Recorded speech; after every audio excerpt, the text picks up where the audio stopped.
In this pod, we'll look at the way businesses are structured. In any business organisation, there are different levels of authority.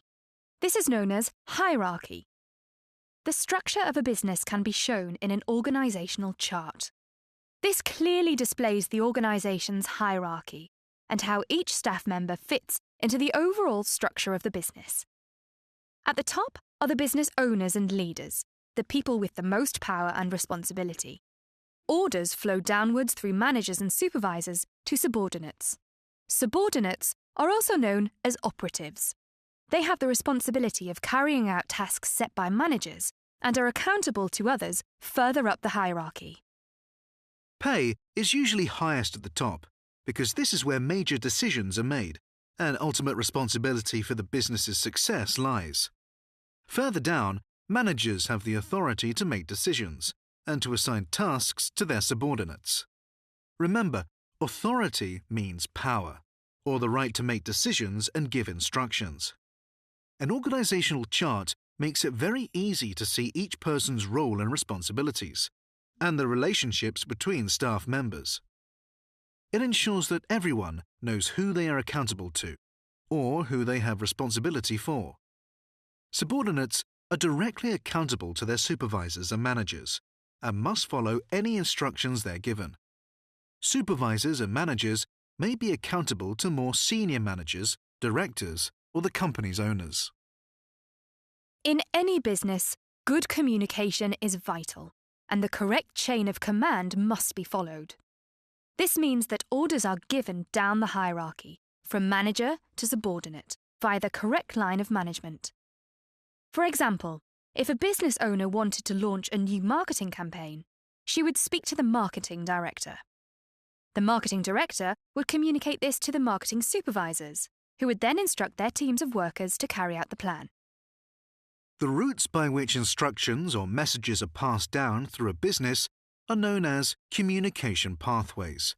It's important that these are clearly known and understood by all employees. Clear communication pathways lead to better organisation and mean that everyone receives the information they need and knows who to speak to if they have a problem. The marketing director might only have to speak to 2 marketing supervisors below her, whereas each supervisor might head a team of 10 subordinates.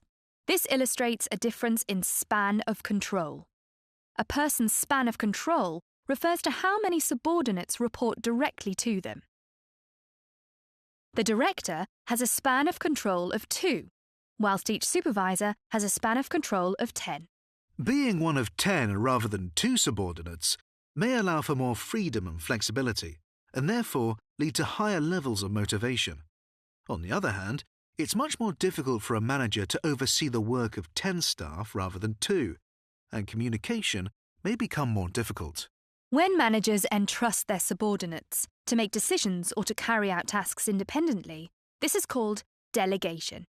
For example, the marketing supervisor could tell members of her team, "We need a marketing plan. You come up with the idea and I will review it." She still has responsibility for the success of the plan, but she has given her subordinates the authority to complete the task themselves. As managers can't do everything themselves, delegation allows them to focus on certain important tasks, while others are done by subordinates. This can be extremely empowering and motivating for employees, but requires more highly qualified and skilled staff for it to work. All businesses need to be organised. This ensures that everyone understands their responsibilities and their place within the overall structure of the business.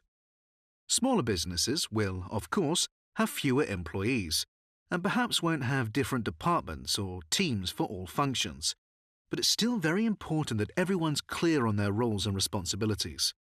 In a larger organisation, with hundreds of staff, many departments and perhaps multiple locations, a clear organisational structure is even more crucial.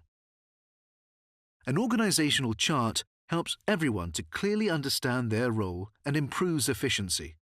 Without clear organisation, one task might be done by 2 people by mistake, wasting time and resources, or even worse, might not get done at all.